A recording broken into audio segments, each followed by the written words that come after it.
This is the Lone Crater YouTube. We hope this video helps. In this video, I will explain how to make iced tea grow a garden.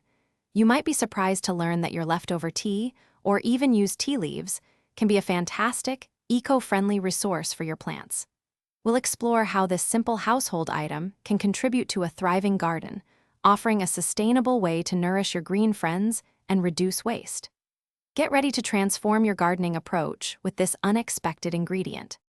Tea leaves are packed with essential nutrients like nitrogen, phosphorus, and potassium, vital for robust plant growth. Nitrogen, for instance, promotes lush, green foliage. Beyond nutrients, tea improves soil structure, helping it retain moisture more effectively. It also fosters a healthy environment for beneficial microbes, which are crucial for breaking down organic matter and making nutrients available to your plants.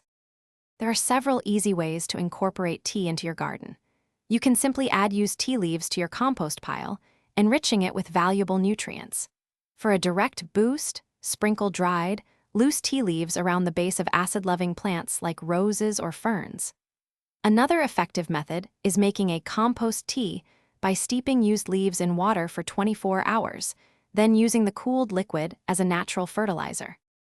To ensure your plants thrive, always use plain, unsweetened tea without any milk or sugar, as these can attract pests or promote mold.